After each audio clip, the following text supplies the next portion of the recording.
About 13 years ago, my sister lived in a house in a not so great neighborhood. You came in through the kitchen, then the dining room, and turned left to the living room. Behind the living room was a hall to the main bathroom and all the bedrooms. The couch was positioned with its back to the hallway. At the end of the hall was a bedroom that always creeped us out. We didn't ever go in there or in the half bath that was inside. She mostly has boxes in there. Well, my niece's nursery was right beside that room, and we always had weird stuff happen in there. One time, my sister was asleep and heard a voice scream one of my niece's names in her ear. She got up and ran to the nursery and saw a dark figure over the crib. My niece had gotten tangled in the crib bumper. The figure looked at her and disappeared. Now, that was the least creepy thing. Whenever I was sober, I used to have nightmares about the main bathroom covered in blood. I have a lot of nightmares, so I never thought anything of it. Until one night, I was supposed to be babysitting while she went on date night. I was laying on her couch and she was in the bathroom taking a shower. I'm just hanging out and I hear her call my name. I called out, "What?" And she yelled back, "Nothing." I just shook it off as her being annoying, and it happened 3 more times. Finally, I got up and stormed to the bathroom door and knocked as loud as I could. I said, "You're going to wake up the girls. Why do you keep calling me?" She was quiet for a second and said, "I'm not calling you." I was pretty creeped out, but I went back to sit on the couch to wait for her to be done showering. Then I heard the door to the back bedroom creak. I turned around, looked down the hall, and saw the door open itself. And in my sister's voice, I heard it say, "Hey, come here." Nope. She moved out soon after. All kinds of crazy stuff happened there, and we later found out that a man killed his mother in her bathroom, then killed himself a few years before she moved in there. We couldn't remember the address when we found the news story, but it was on the same street. I think it was definitely in that house.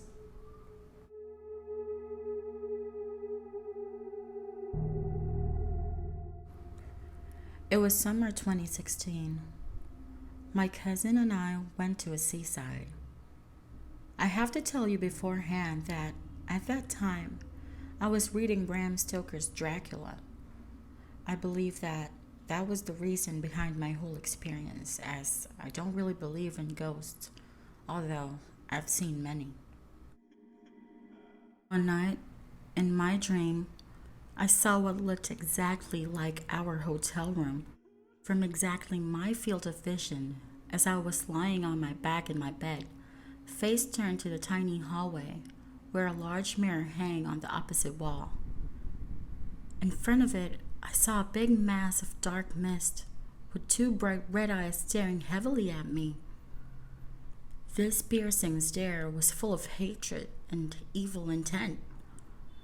I could only stare back helplessly with fear spreading in my body that felt like millions of needles until I suddenly woke up. Indeed, I was sleeping in that exact position with that exact view. Upon waking up, I realized that the red-eyed mass of darkness in my dream was actually my cousin, standing in the darkness in front of the mirror, looking to her right. I was relieved and thought she probably woke up to drink some water. I turned to my right and felt a rush of soul-chilling terror. My cousin was sleeping peacefully in her bed next to me. I froze with fear, too afraid to move. When I finally turned back to the mirror, once again, I saw what looked like a human figure. I stared at it in the darkness and then realized that those were her sarongs with a hat on top of them hanging from the corner of the mirror. The air was so hot and humid that it created slight vibrations that made it look like the figure was animate.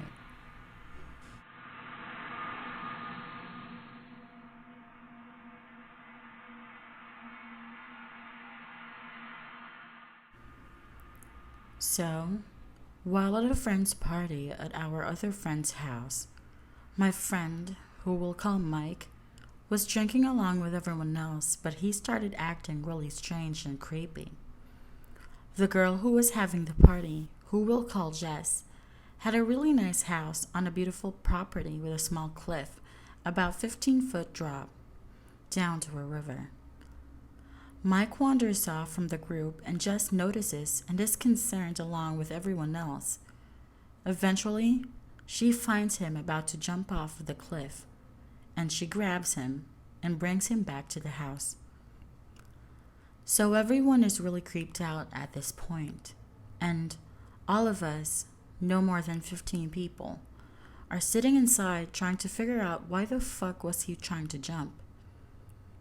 Mike starts mumbling about how this man down in the river told him to jump off and come be with him, and we're all freaking out.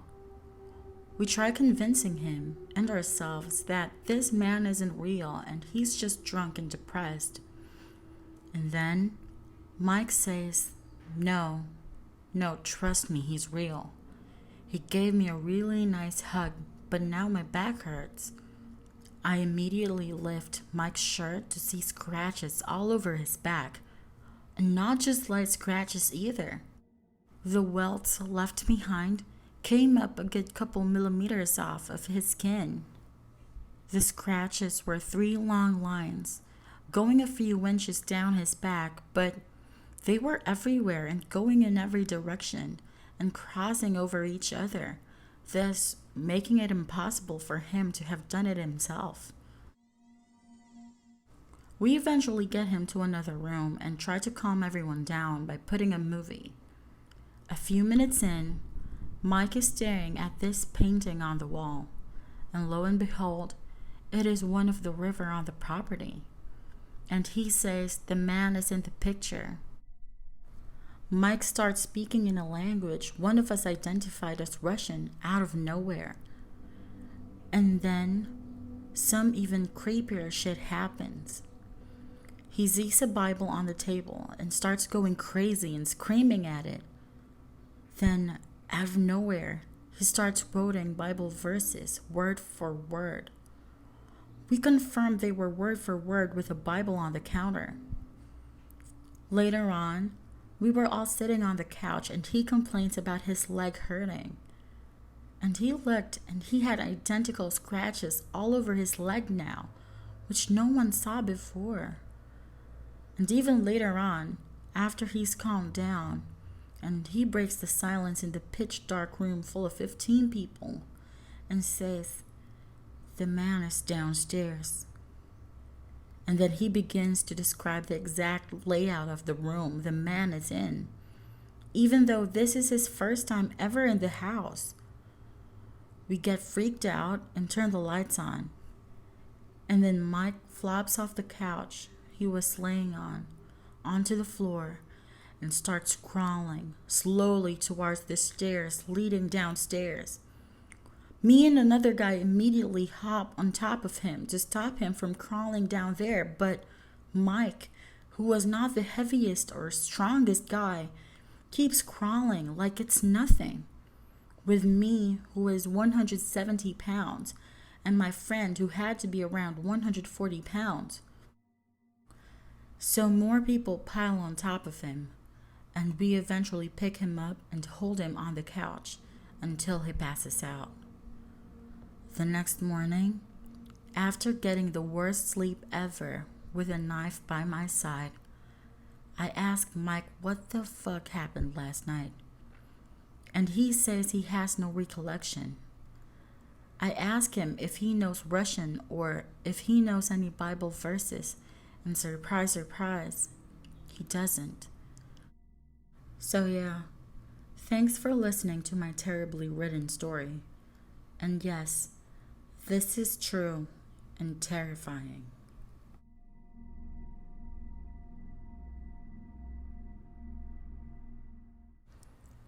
When I was 3 at my mom's Uncle Charlie's funeral, it was a rainy, depressing day and everyone was sad.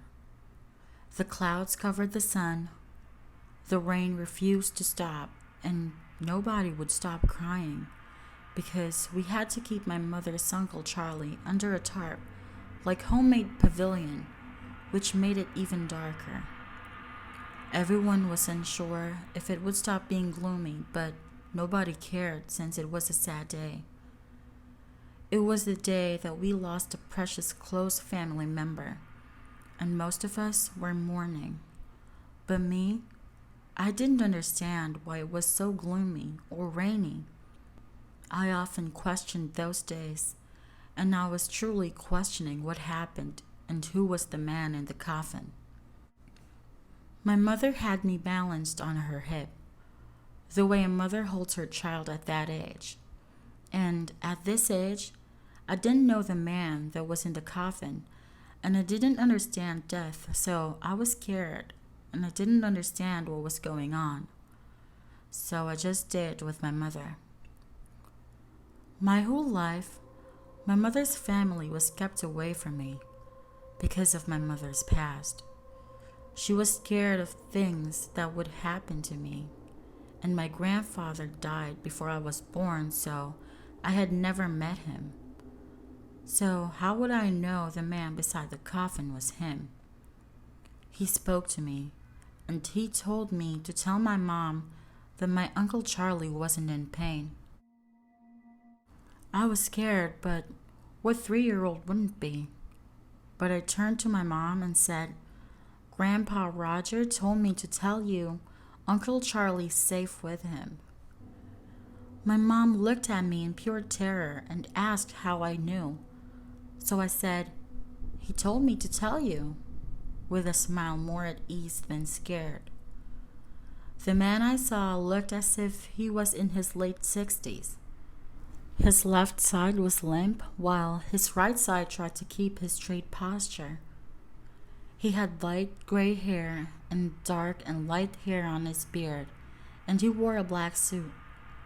Later, I would come to learn the posture was because he had a stroke weeks before his death. My mom believed me.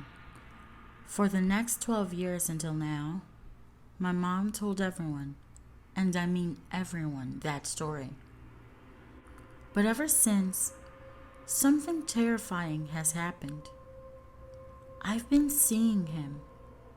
I've seen him in the background of every dream and nightmare. Somehow, he's always there, watching. Sometimes, when I see him, he doesn't look like what he did when I was 3. Other times, I just hear a voice. And sometimes, it's his voice and just a faceless figure. I don't know how to get rid of it, and I don't know what's causing it. Maybe I saw a demon? Was he lying?